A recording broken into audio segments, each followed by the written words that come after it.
Turkish is like a logic puzzle. This is what most of our students say. I would really like to be able to experience what it's like to be a learner of Turkish. Muvaffakiyetsizleştirici, leştiri veremeyebileceklerimizden mişsinizcesine. Really a word? If so, how is this possible? How does this language work? Let's discover this together by looking at different aspects of the Turkish language so you can see for yourself if Turkish really is one of the most difficult languages out there that one might try to learn. At the end of this video, you can go to the link in the description to get your harmony cheat sheet. If you want to impress the toughest of crowds, just whip out the line, "Well, I can speak fluent Turkish." Pronunciation in terms of knowing what to say when you see a word in Turkish should be fairly simple, because Turkish is a phonetic language. It means that you read it as you write it and you write it as you would read it.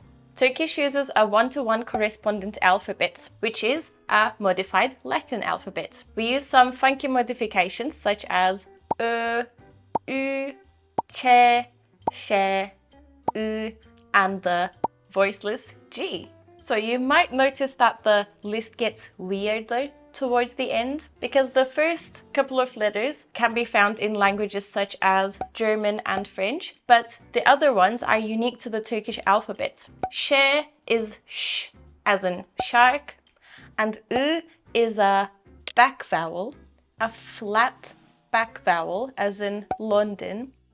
And the voiceless G is just voiceless, you can ignore it. So we said that this one, Ü, is a back vowel. We also have front vowels. This is because in Turkish we divide our vowels into two groups. We do this because Turkish uses a concept called harmony. We harmonize all of our letters. Not all, but some of our letters. But most of our sounds are fluid. Sounds are dynamic, they are changeable. One of my favorite things about Turkish is that its vowels make a perfect cube in 3D vowel space. What on earth does that mean? Turkish vowels can be categorized according to 3 different characteristics: height, frontedness, and roundedness. Why do we do this? Well, because Turkish is an agglutinative language. An agglutinative language means that the language uses suffixes, and a lot of them. So when you use suffixes, words can get pretty long, and you need to be able to say these words comfortably. And for that, we have harmony. We harmonize our words, we harmonize our letters, and harmonize our sounds. Let's look at this example. Kafedeyiz. We are at a cafe. Kafedeyiz. Welcome to the world of agglutination. So maybe Turkish really is like a logic puzzle, and that might make it difficult to learn. But guess what? Turkish has a flexible word order. Almost all word orders are acceptable in Turkish. Take a look at this really cool chart. In general, things that describe other things come before the thing that is described. Ali eve yürüyerek gitti. Ali went home on foot. Ali eve yürüyerek gitti.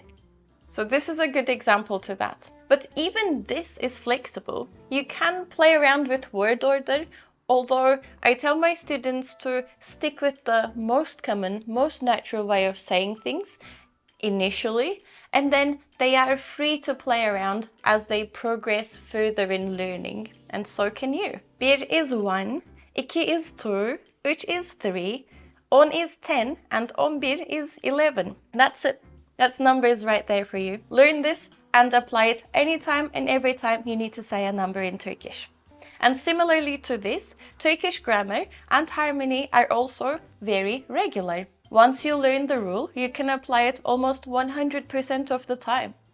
You won't be met with many surprises because Turkish doesn't have all that many exceptions. Turkish doesn't have gender either.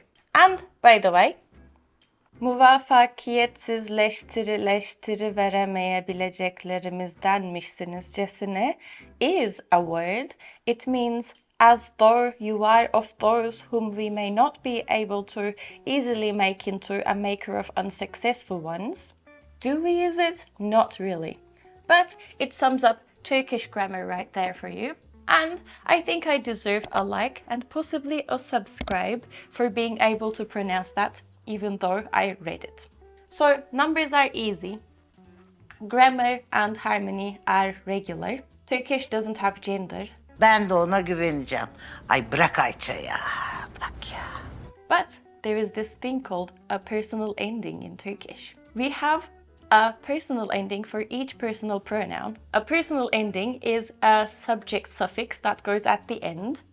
And sometimes we do have a subject word somewhere in the sentence, but most often than not, we don't. What that thing is about, who that thing is about, is made clear at the end of the sentence. So think about that. Here are some examples. Geliyorum. I'm coming. Geliyorum. Neredesiniz? Where are you? Neredesiniz? Yakında değilsin. You are not close by. Yakında değilsin.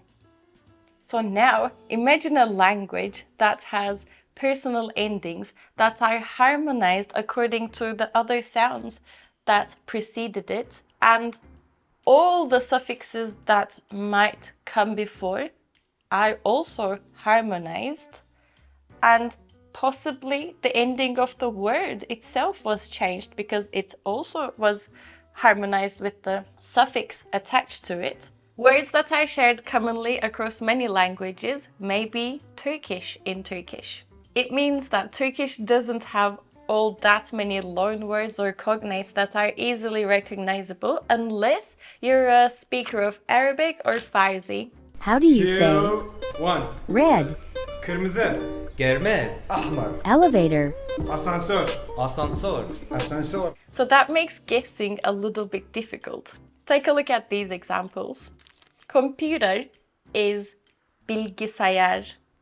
Bilgisayar in Turkish. Cartoon is çizgi film in Turkish. Çizgi film. And banana is muz in Turkish. Muz. Take a look at this really cool cognate chart that I found while doing research for this video. These are the Celtic people that lived in Galatia, Galatians. They lived in central Anatolia back in the day, and little did they know that they would be talked about in a YouTube video in 2025, along with their cognates. So Turkish will feel odd and unusual unless you speak a language like Japanese, Korean, Hungarian, Mongolian. So it will require you to rewire your thinking, but it is definitely possible. Another thing is harmony. If you can't wrap your head around the harmony of something that you want to say, just go ahead and say it anyway, because it has been my observation as a teacher that harmony comes naturally after a certain point in learning. Don't let it hold you back. So what do you think? Is Turkish really an impossible language to learn? Put your thoughts in the comments, and if you liked this video, I will see you in the next one.